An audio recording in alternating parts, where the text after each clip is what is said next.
तमाम बच्चियों और बेटियों के लिए एक अहम तरीन जानकारी। जितनी भी बेरोजगार बेटियां या बच्चियां देख रही हैं तो ज्यादा से ज्यादा लोगों तक पहुंचाने की कोशिश करें इस वीडियो को, क्योंकि आंगनवाड़ी रिक्रूटमेंट की शुरुआत हो गई है। अलग अलग प्रोजेक्ट्स ने आंगनवाड़ी वर्कर्स और हेल्पर्स की वैकेंसीज निकाली है।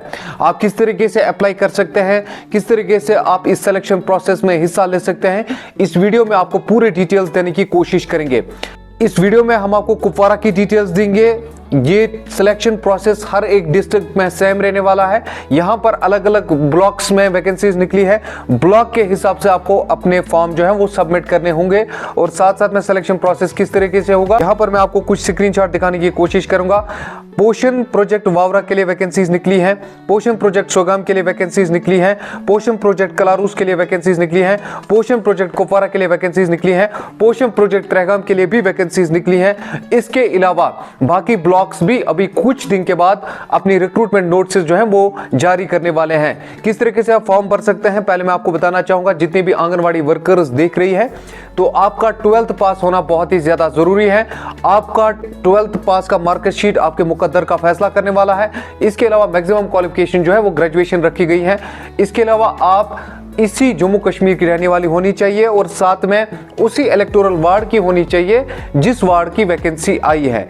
यानी अगर कोई मोहल्ला है, मान लीजिए बट मोहल्ला एक मोहल्ला है, वहां से एक वैकेंसी निकली है तो उसी बट मोहल्ला की लड़कियां उसमें अप्लाई कर सकती है। अगर वहां पर एलिजिबिलिटी क्राइटेरिया फुलफिल नहीं होता है तो दूसरे वार्ड की वहां पर अप्लाई कर सकती हैं। इसके अलावा आंगनवाड़ी हेल्पर्स जो है वो भी इसी तरीके से उनका भी सेम क्राइटेरिया रखा गया है, मगर उनकी क्वालिफिकेशन जो है वो मिनिमम 8th पास रखी गई है। इसके अलावा आप भी यूटी जेएंडके की रहने वाली होनी चाहिए और इसके अलावा उसी वार्ड की आपको इलेक्टोरल रोल उसी वार्ड का होना चाहिए जिस वार्ड से आप अप्लाई कर रहे हैं या जिस वार्ड की वैकेंसी निकली है। इसके अलावा किन चीजों का ख्याल रखना है वो भी हम इस वीडियो में डिस्कस करने वाले हैं। आपको एक फॉर्म जो है वो डाउनलोड करना पड़ेगा। आमतौर पर पीडीएफ फाइल में अवेलेबल हर किसी जगह पे है।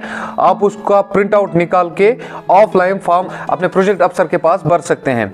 किस तरीके की और एलिजिबिलिटीज रखी गई है, एज क्राइटेरिया क्या रखा गया है। अगर आप आंगनवाड़ी वर्कर है तो 18 से 37 साल के दरमियान आपकी एज होनी चाहिए। और इसी तरीके से अगर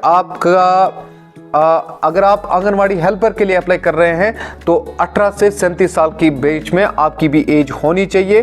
8th पास इसकी जो क्वालिफिकेशन है वो रखी गई है। इसके अलावा अगर आपके घर में कोई रिटायर आंगनवाड़ी वर्कर है या आंगनवाड़ी हेल्पर है, अगर आप उसके घर से ताल्लुक रखते हैं तो आपको एडिशनल 2 पॉइंट्स मिलने वाले हैं। डॉक्यूमेंट्स वेरिफिकेशन फिर बाद में किया जाएगा। इसमें आपको फॉर्म के साथ क्या क्या चीज़ रखना पड़ेगा वो मैं यहाँ पर मेंशन करना चाहूँगा। आपके पास आपका marksheet, diploma certificate, degree certificate होना बहुत ही ज़्यादा ज़रूरी है। इसके अलावा matriculation date of birth certificate होना बहुत ही ज़्यादा ज़रूरी है। डोमिसाइल सर्टिफिकेट आपका बहुत ज़्यादा ज़रूरी होना चाहिए।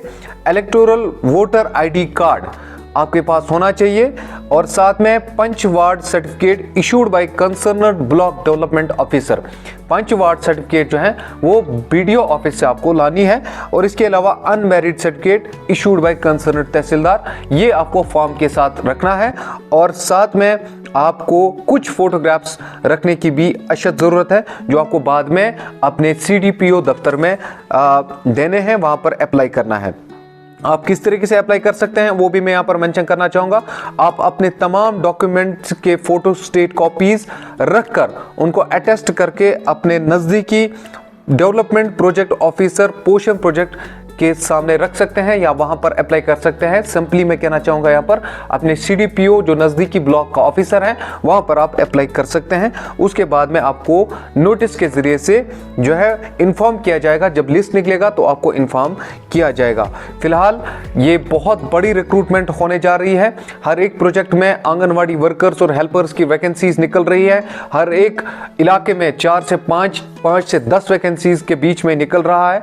कम से कम प्रोजेक्ट्स जो कुपवारा की अगर हम बात करेंगे तो तकरीबन 4 से 5 ऐसे पोषण प्रोजेक्ट्स हैं जिनमें वैकेंसीज निकाली गई है। अगर आप त्रेगाम से हैं, अगर आप कलारूस से हैं, कुपवारा से हैं या लोलाब से ताल्लुक़ रखते हैं तो आप अपने जो नज़दीकी CDPO दफ्तर से रब्ता कर सकते हैं, वहाँ से आपको एडवर्टीजमेंट नोटिस मिल जाएगी। अगर नहीं मिल रहा है, आमतौर पर आज व्हाट्सएप ग्रुप्स पर जो है वो तमाम डॉक्यूमेंट शेयर किए जा रहे हैं, तो आप जाके अप्लाई कीजिए। जिस तरीके से मैंने कहा आप किस तरीके से अप्लाई कर सकते हैं, एक बार फिर से मैं रिपीट करना चाहूँगा। आपका जम्मू कश्मीर के रेजिडेंशियलशिप होना बहुत ही ज़्यादा ज़रूरी है, यानी डोमिसाइल सर्टिफिकेट होना बहुत ज़्यादा ज़रूरी है। इसके अलावा आपके पास 10th 12th मार्क्स कार्ड होना बहुत ज़्यादा ज़रूरी है। अगर आप आंगनवाड़ी वर्कर के लिए अप्लाई कर रहे हैं, अगर हेल्पर के लिए अप्लाई करना चाहते हैं, तो मिनिमम क्वालिफिकेशन उसके लिए 8th पास रखा गया है। आपकी एज 18 से 37 साल के दरमियान होनी चाहिए और आप अपने नज़दीकी CDPO दफ्तर में जाके ऑफलाइन में यह फॉर्म भर सकते हैं। और साथ में आपका उसी वार्ड से होना बहुत ज़्यादा ज़रूरी है जिस वार्ड के लिए वैकेंसीज निकली है। इन्हें मान लीजिए एक वार्ड है या एक हल्का है जो जहां से वैकेंसी निकली है, आपका होना बहुत ज़्यादा ज़रूरी है उसी वार्ड से। अगर वहां से कोई अप्लाई नहीं कर रहा है तो दूसरे वार्ड की वहां पर अप्लाई कर सकती हैं। उम्मीद करता हूं कि आपने इस वीडियो को ध्यान से देखा होगा और साथ में आप ज़रूर इसके लिए अप्लाई करेंगे। तो बाकी न्यूज़ अपडेट्स के लिए आप बने रहिए हमारे साथ। अगर आपने अभी तक हमारे फेसबुक पेज को फॉलो नहीं किया तो फेसबुक पेज को आज ही फॉलो कर लीजिए और साथ में यूट्यूब चैनल को भी सब्सक्राइब कर सकते हैं। बहुत बहुत शुक्रिया।